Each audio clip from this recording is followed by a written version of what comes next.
Hello friends, good evening friends. काफी time बाद video डाल रहा हूँ। एक्चुअली टाइम नहीं निकल पा रहा था। मेरे फंडामेंटल की मैंने 3 पार्ट्स में बोला था, तो पहला पार्ट तो कंप्लीट हो गया होगा, आप लोगों ने देखा होगा उसको। आज मैं सेकंड पार्ट करने जा रहा हूँ फंडामेंटल्स की। इसके अंदर मैं एक बार आपको यहाँ पे वर्डपैड में समझाऊंगा कि क्या चीजें हैं। आप एक बार इनको नोट कर लीजिएगा। ये सारी चीजें जो आज हम डिस्कस करने वाले हैं, ये मेन पॉइंट वही है जो हमको देखना है आज। ये सारी चीजें देखने के बाद में हम इसको टिकर टैब पे जाएंगे। टिकर टैब पे हम एक स्टॉक लेंगे, उसको एनालिसिस करेंगे इसी के बेस पे, और आपको वो सारी चीजें बताऊंगा भी, समझाऊंगा भी कि कैसे हम किसी स्टॉक को फिल्टर करते हैं। तो टिकर टैब को यूज करके हम अपने लिए बहुत अच्छे स्टॉक्स फाइंड आउट करते हैं। तो शुरू करते हैं फ्रेंड आज की वीडियो। पहला पॉइंट है पीई रेशो। पीई रेशो होता है price to earning ratio. Price to earning ratio क्या होता है? प्राइस टू अर्निंग रेशियो ये आपका 10 से 15 होना चाहिए minimum. Price to earning ratio overall company का वैल्यूएशन बताता है। जैसे हम अगर देखते हैं पी रेशो, जैसे आपने कई बार लोगों को कहते हुए सुना होगा कि पी रेशो हमेशा कंपनी का कम होना चाहिए तो वो कंपनी अच्छी होती है, बट ऐसा नहीं होता है। अगर कंपनी अच्छा है तो इसका पी रेशो भी ज्यादा ही आएगा। चाहे आप कोई से भी अच्छी कंपनी लोगे तो उसके अंदर, जैसे भी आप, हम अभी जाएंगे जब टिकर टेप पे तो मैं आपको समझाऊंगा,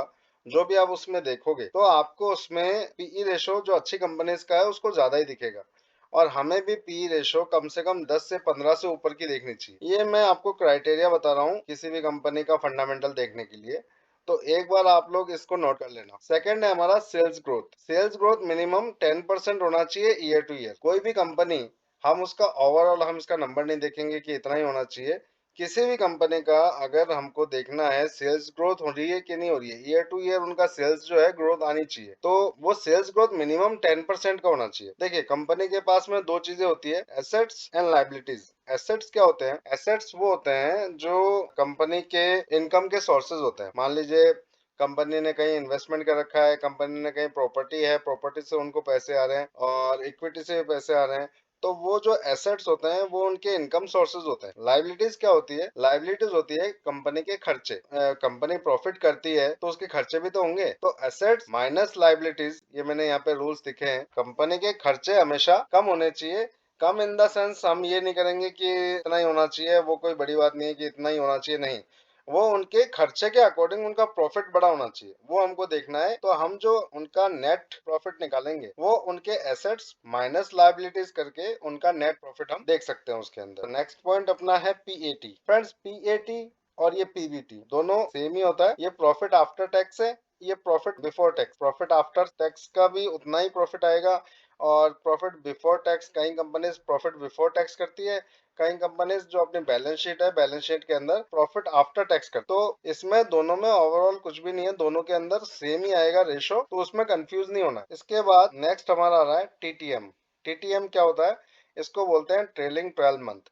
जैसे कंपनी रिजल्ट्स घोषित करती है, जब रिजल्ट्स आते हैं कंपनी के, क्वार्टरली क्वार्टरली रिजल्ट्स जो आते हैं, वो जो क्वार्टरली रिजल्ट्स होते हैं वो बैलेंस शीट में ऐड ऑन होते हैं, तो इसको हम ट्रेलिंग 12 मंथ बोलते हैं। जैसे आपने देखा होगा किसी कंपनी के रिजल्ट्स आने वाले होते हैं तो उसमें अचानक से इक्विटी में, शेयर्स में उसमें हाइक आती है, अच्छे न्यूज आती है, तो वो उसमें स्टॉक्स में हाइक आती है। तो ट्रेलिंग 12 मंथ में क्वार्टरली क्वार्टरली के सारे जो है के प्रॉफिट एंड लॉस वो बैलेंस शीट में ऐड होते हैं, तो इसको हम बोलते हैं ट्रेलिंग 12 मंथ। नेक्स्ट हम आते हैं आरओई। आरओई क्या होता है? Return on equity. अब आप देखो कि कंपनी जो है वो आपके इक्विटी से भी पैसा कमाती है। कंपनी के पास एसेट्स जो होते हैं, उन एसेट्स के अंदर इक्विटी भी होती है, तो इक्विटी जो होती है उनसे भी उनको पैसा मिलता है। तो अगर उनको कम से कम, उनको एक शेयर से 20 रुपीज का उनको प्रॉफिट होना चाहिए, तभी हमको भी उससे प्रॉफिट मिलेगा। भाई, कंपनी अगर इक्विटी से नहीं कमा रही है तो हमारे पास भी कुछ नहीं आएगा उसका। मतलब अगर कंपनी अपने इक्विटी से नहीं कमा रही है तो फिर हम कैसे कमाएंगे उस इक्विटी से? तो उनका भी ओवरऑल इसके अंदर कम से कम 20 रुपीज का उनका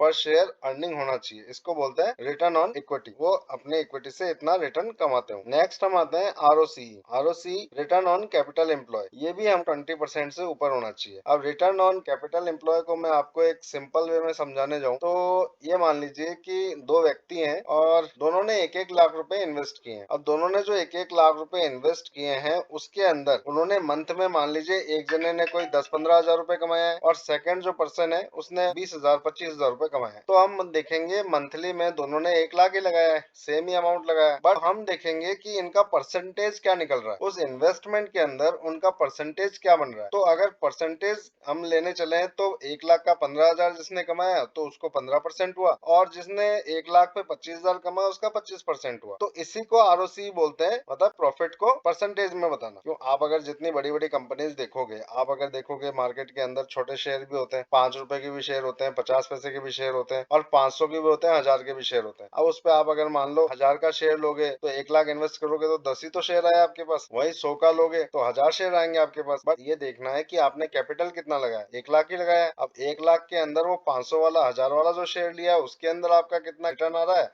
और 100 लिया उसमें आपका कितना रिटर्न आ रहा है। तो आपको वैसे तो पता चलेगा नहीं, परसेंटेज हिसाब से पता चलेगा कि परसेंटेज क्या निकल रही है हमारी। 500 वाला शेयर जब मूव देगा तो एक साथ 40, 50, 60 का देगा मूव, 20 रुपए, 30 रुपए, 40 रुपए। 100 वाला शेयर होगा वो 3 रुपए, 4 रुपए का मूव देगा।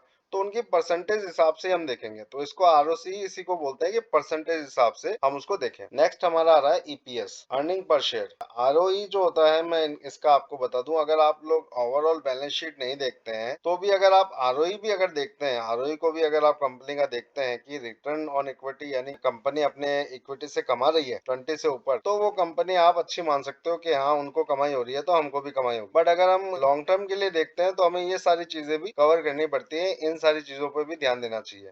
अगर शॉर्ट टर्म के लिए करते हैं तो कोई दिक्कत नहीं है, बट लॉन्ग टर्म अगर करते हैं, कोई 5 साल के लिए, 10 साल के लिए आप कोई अच्छा पोर्टफोलियो बनाना चाहते हैं, तो उसके लिए हमको ये सारी चीजें देखना बहुत जरूरी होता है। EPS, earning per share, same वही होता है अर्निंग पर शेयर भी, कि पर शेयर हमको अर्निंग कितनी हो रही है, या जो इन्वेस्टर होते हैं, इन्वेस्टर जो उस कंपनी के अंदर इन्वेस्ट करते हैं, उस कंपनी के इन्वेस्टर का जो पैसा होता है उनको कंपनी को मैनेज करना होता है, उनके पास जो शेयर्स होते हैं, तो अर्निंग पर शेयर उसी को कहते हैं। वो भी 20 प्लस होना चाहिए, 20 से ऊपर होना चाहिए। ये हमारा एक नेक्स्ट पॉइंट है, डेब्ट टू इक्विटी। डेब्ट टू इक्विटी ये देखना बहुत जरूरी होता है। डेब्ट टू इक्विटी क्या होता है, मार्केट के अंदर जो भी हमारे पास में अच्छी अच्छी कंपनीज है, सारी कंपनीज के ऊपर डेब्ट होती है। अब डेब्ट फ्री कंपनीज, अगर फ्री कंपनीज के अंदर अगर ढूंढने जाएंगे तो 5-6 कंपनीज आपको डेब्ट फ्री कंपनी मिली, अदरवाइज सारी कंपनीज के अंदर डेब्ट होता है। पर हमें देखना क्या होता है कि जो आपका शेयर है उसके अकॉर्डिंग डेप्ट उस पर बहुत ज्यादा नहीं होना चाहिए। ऐसा नहीं होना चाहिए कि स्टॉक तो हमारा छोटा है और डेप्ट उसके अंदर बहुत बड़ा है। अब कंपनी के ऊपर डेप्ट तो होगा ही। अगर कंपनी अपना इन्वेस्टमेंट करती है, कंपनी अपना जब विस्तार करती है, कारोबार को फैलाती है, तो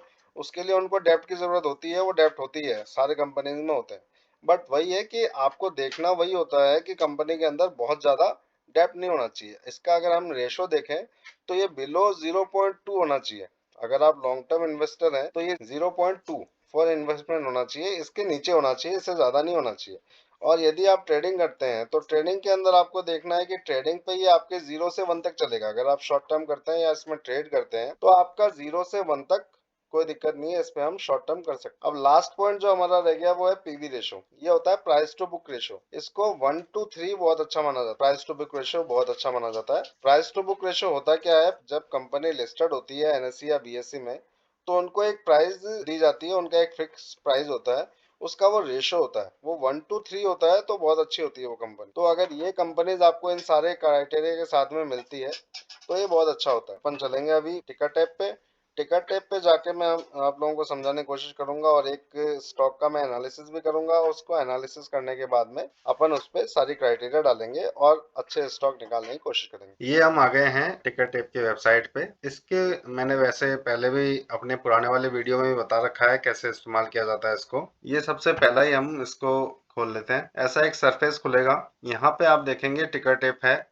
यहाँ से आप ये स्टॉक स्क्रीनर इसको सेलेक्ट कर लेंगे। हमने पिछली बार भी कुछ क्राइटेरिया लगाई थी, मैं आज फिर से एक बार थोड़ा सा रिवाइज कर दूंगा उसको। आप लोग उसको एक बार देख लेना, समझने की कोशिश करना। पिछली बार हमने देखा था मार्केट कैप।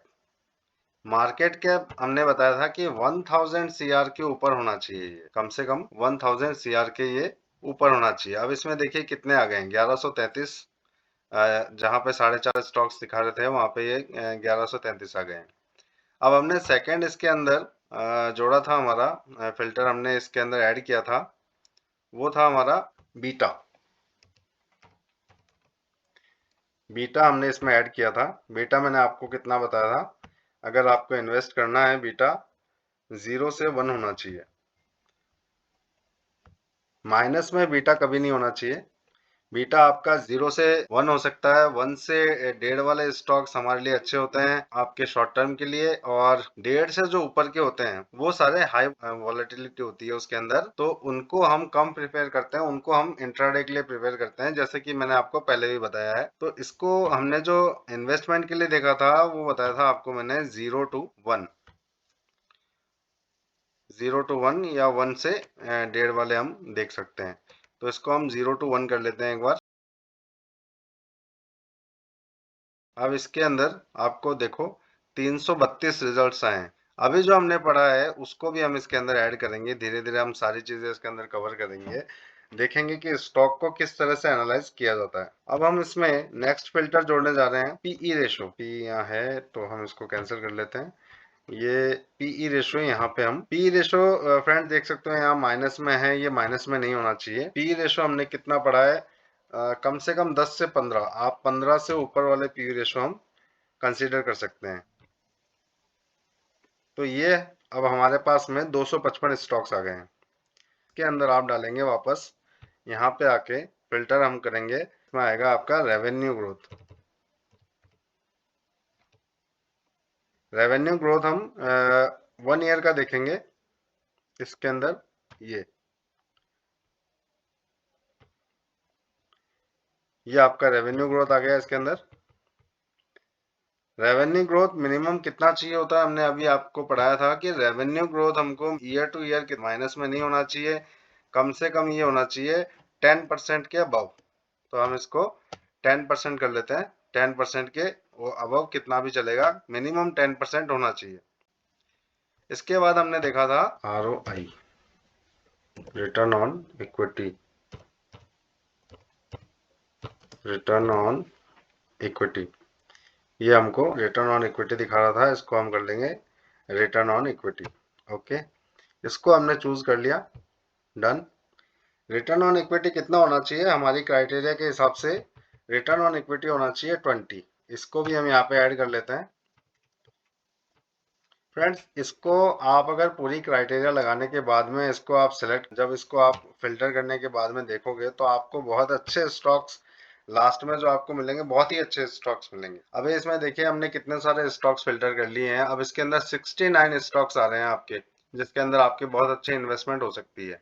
अच्छा, इसके बाद में हमने और जोड़े थे फिल्टर, अब हम उसके नेक्स्ट फिल्टर लगा लेते हैं इस पे। नेक्स्ट फिल्टर हमारा क्या था, ROC, return on capital employ. तो हम इसके अंदर ROC डाल देते हैं। ये आ गया आपका ROC, इसको हमने इस पे ऐड कर लिया है।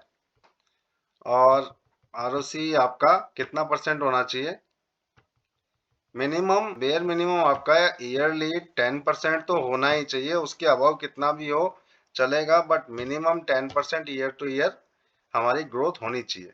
तो इसको भी हम ऐड कर लेते हैं। अब देखते हैं यहाँ पे कितने बच रहे हैं, 68 रिजल्ट्स। नेक्स्ट फिल्टर हम लगाते हैं इसमें, earning per share, that's EPS। ये आपका होगा EPS। EPS को भी हम ईयरली देखेंगे।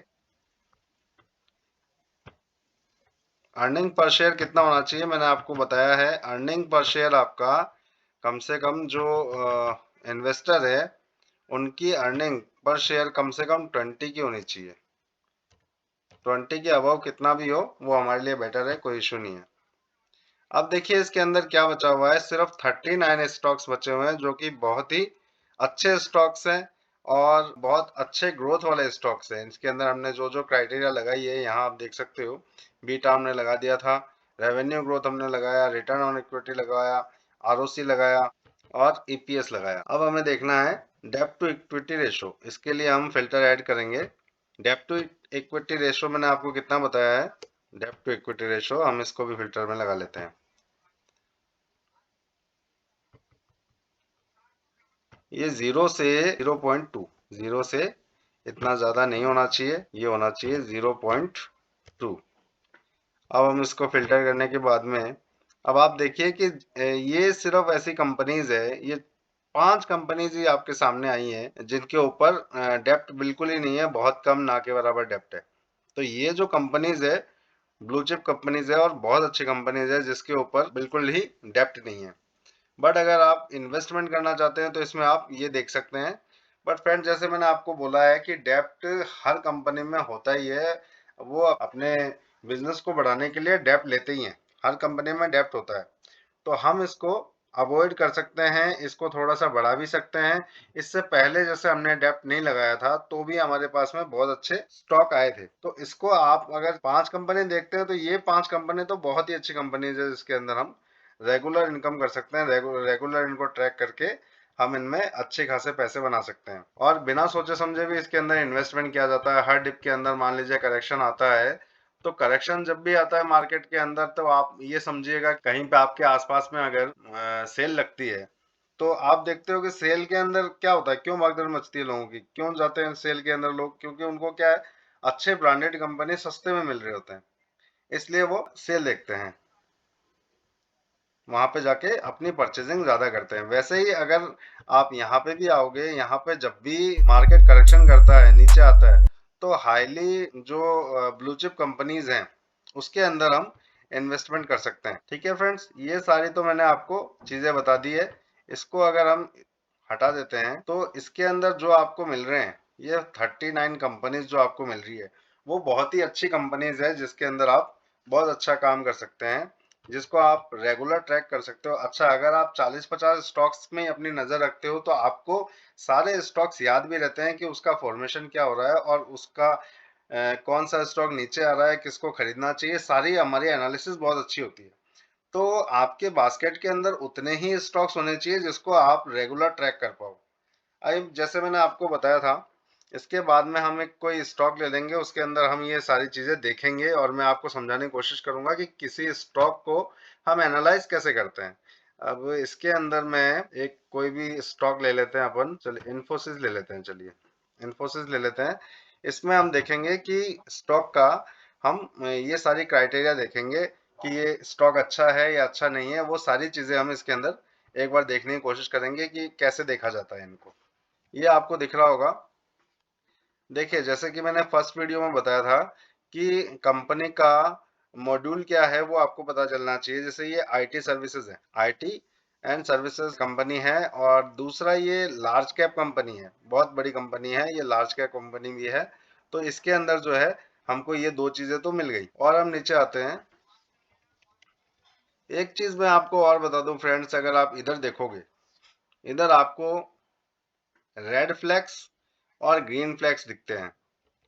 इसको आप देखेंगे, यहाँ पे रेड फ्लैग्स है। ये रेड फ्लैग्स देखना बहुत जरूरी होता है कि कंपनी के अंदर क्या हो रहा है क्या नहीं हो रहा है। एक बार रेड फ्लैग्स देखना बहुत ही जरूरी होता है। अब इसके अंदर दो चीजें और है, एक है प्रमोटर प्लेस होल्डिंग। ये प्रमोटर की प्लेजिंग नहीं होनी चाहिए। ये प्रमोटर अगर प्लेस कर रहा है, इसका मतलब ये है कि उसने अपनी जो स्टॉक्स है, उसने अपने स्टॉक्स के बदले में मार्केट से पैसे ले रखे हैं, अपने स्टॉक्स को उसने प्लेस कर रखा है। तो उसमें प्लेस नहीं होना चाहिए। अगर ये प्लेस होता है तो यहाँ पे रेड आ जाता है। एक ये जीएसएम स्टॉक होता है, एक ये एएसएम स्टॉक होता है। एएसएम स्टॉक और जीएसएम स्टॉक क्या होता है वो मैं आपको क्लियर कर लेता हूँ। एएसएम होता है, इसका फुल फॉर्म होता है एडिशनल सर्विलियंस मेजर, और जीएसएम का फुल फॉर्म होता है ग्रेडेड सर्विलियंस मेजर। अब ये एएसएम जीएसएम क्या होता है, एएसएम के अंडर में वो स्टॉक्स आते हैं जिसमें मान लीजिए कि उन्होंने अपनी कंपनी की डेटा सही नहीं दे रखी हो, या उनका वॉल्यूम कुछ अलग चल रहा हो और बैक साइड में कुछ वॉल्यूम और चल रहा हो, या फिर उनकी प्राइस जो है वो प्राइस स्थिर नहीं हो, प्राइस उनकी अलग दिखा रहा हो और वो असल में प्राइस कुछ और चल रही हो। तो वो सारे जो स्टॉक्स आते हैं वो एएसएम में आ जाते हैं, तो यहाँ पे फिर वो रेड फ्लैग आ जाता है। तो उस स्टॉक से हमको बचना चाहिए। जीएसएम स्टॉक्स, जीएसएम वो स्टॉक्स होते हैं जिसके अंदर आपको बिल्कुल ही लिक्विडिटी नहीं मिलती है। अगर आपने एक बार स्टॉक खरीद लिया, जैसे पेनी स्टॉक्स होते हैं, वो स्टॉक्स आपने एक बार खरीद लिया तो फिर आप उसको सेल नहीं कर पाओगे। उसको सेल करना बहुत मुश्किल होता है, आदमी उसको खरीद लेता है, फंस जाता है, फिर उसको ऑक्शन में ही सेल करना पड़ता है। तो ये जीएसएम वाले स्टॉक अगर आपके यहाँ पे रेड फ्लैग आता है तो जीएसएम वाले तो हमको देखने ही नहीं होते, बिल्कुल ही नहीं देखने होते हैं। एएसएम वाले तो फिर भी बाद में अगर क्लियर को कर देते हैं तो यहाँ ग्रीन फ्लैग हो जाता है। बट जीएसएम वाले तो अगर रेड फ्लैग है तो वो स्टॉक्स हमको देखने ही नहीं है। और प्रमोटर प्लेस मैंने आपको बताया कि प्रमोटर अगर अपने स्टॉक्स को प्लेस कर रहा है तो भी यहाँ पे रेड फ्लैग आता है। तो वो भी हमको नहीं देखना होता है। ये तीनों चीज आप समझ गए होंगे, ये भी बताना जरूरी था, मैंने आपको ये पॉइंट भी क्लियर करवा दिया। अब अपन नेक्स्ट चलते हैं इस पे। ये देखिए फ्रेंड्स, जैसे मैंने आपको बताया था, हम ओवरऑल कंपनी का देखेंगे, को बहुत ज्यादा डीप में नहीं जाना है। मैंने आपको बहुत ज्यादा डीप में नहीं लेके गया, इतना हमको समझने की जरूरत भी नहीं है। जो हमारे जरूरत की चीजें हैं, जिसको हमको लगाना जरूरी होता है, मैं वही सारी चीजें आपको कवर कर रहा हूँ। तो जैसे मैंने आपको बताया, ट्रेलिंग 12 मंथ जो है, यहाँ पे आप देखिए बहुत अच्छा है, 23 दिखा रहा है।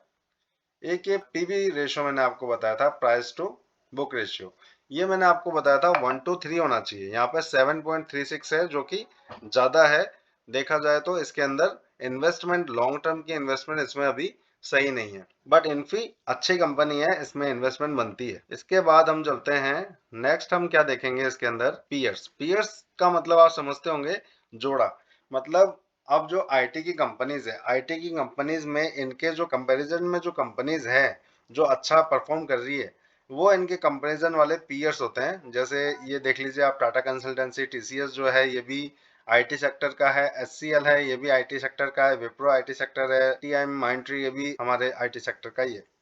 तो इसको हम एक बार देख लेते हैं, ये कंपैरिजन करेंगे हम इसका। अब इसके अंदर आप देखिए, ये वैल्यूएशन देखेंगे हम, टेक्निकल फोरकास्ट तीनों देखेंगे। तो इन्फोसिस के अंदर अगर आप देखना चाहो, इसके अंदर आप देखोगे इन्फोसिस का पी रेशो अच्छा है, हमारे 20 से ऊपर, 15 से ऊपर होना चाहिए, 23 है, ठीक है। पीबी रेशो अच्छा नहीं है। और टाटा कंसल्टेंसी के अंदर भी पीबी रेशो अच्छा नहीं है, बट इसका पीई रेशो अच्छा है, इसका पी रेशो अच्छा है, ये भी पी रेशो है। इन कंपनीज के अंदर अगर हम इन्वेस्ट करना चाहें, तो फ्रेंड मैंने आपको अभी अभी बताया, जैसे पीवी रेशो है, पीवी रेशो 1 to 3 होना चाहिए। तो ये आपको दिख रहा होगा कि ये पीवी रेशो बहुत अच्छा है। तो इन्वेस्टमेंट के लिए अगर आप आईटी सेक्टर में कर रहे हैं, तो विप्रो बहुत अच्छा दिखा रहा है, विप्रो को आप इन्वेस्टमेंट कर सकते हैं लॉन्ग टर्म के लिए। ठीक है फ्रेंड्स,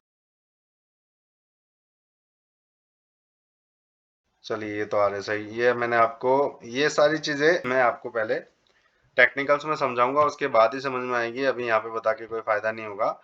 मैं आने वाली क्लासेस जो लेने वाला हूँ, उसको टेक्निकल भी लूंगा। ये फंडामेंटल की क्लासेस पूरे होने के बाद में कुछ क्लासेस मेरी टेक्निकल्स की रहेंगी। जिन्होंने भी टेक्निकल्स नहीं कर रखे हैं, वो मेरे बाद में टेक्निकल्स के लिए भी मुझे फॉलो कर सकते हैं। टेक्निकल भी मैं आपको आने वाले टाइम पे सिखाने वाला हूँ। अब आप देखिए, इसके अंदर हमको और क्या देखना होता है, शेयर होल्डिंग पैटर्न। फ्रेंड्स एक चीज मैं आपको और बता दूं, कि ये जैसे प्रोमोटर होल्डिंग्स होती है, प्रोमोटर्स कंपनी जो है उसमें प्रोमोटर्स के लिए एक फिक्स होल्डिंग रखती है। तो प्रोमोटर्स अपने लिए एक फिक्स होल्डिंग रखती है, इसके अलावा बाकी की होल्डिंग्स वो मार्केट में आते हैं, जिसमें एफआईआई, डीआईआई और आपके म्यूचुअल फंड वाले, ये सब उसमें होल्ड करते हैं। इसमें अगर आप देखोगे, तो शेयर होल्डिंग पैटर्न आपको दिखेगा, टोटल प्रोमोटर की शेयर होल्डिंग पैटर्न कितना है, 13.30% है। अब हमको देखना क्या होता है इसमें, कि इसके अंदर किसी ने अगर 4-5% एक साथ तोड़ दिया हो, मान लीजिए कि 13% है, इसमें से अगर कम हो गया हो शेयर होल्डिंग पैटर्न, अगर प्रमोटर अपने शेयर्स कम कर रहा हो, कोई 8-9% पे आ गई है, तो फिर उसमें दिक्कत वाली बात होती है। अगर स्टेबल है तो फिर कोई दिक्कत नहीं है, कि हाँ इसके अंदर स्टेबल है। सेकंड हम देखते हैं म्यूचुअल फंड्स वाले। म्यूचुअल फंड वालों की आप एक चीज ये नोटिस कर लेना, अगर म्यूचुअल फंड ने होल्ड कर रखा है, तो आपको उसको आराम से होल्ड करना है, क्योंकि म्यूचुअल फंड वाले हमसे बहुत ज्यादा होशियार होते हैं, और वो इमोशन फ्री होते हैं, सिर्फ काम करते हैं तो प्रॉफिट्स के लिए ही करते हैं। तो अगर म्यूचुअल फंड्स की होल्डिंग अच्छी है, इसका मतलब ये है कि इसके अंदर आपको अच्छे आने वाले टाइम के अंदर अच्छे रिटर्न्स मिलने वाले हैं। अच्छा, अगर आप ये देखेंगे प्रोमोटर्स की होल्डिंग, तो प्रोमोटर्स की होल्डिंग आप देखिए कि चेंजेस क्या हुए हैं, कुछ खास चेंजेस नहीं दिख रहे हैं इसके, सेम उसी पर है।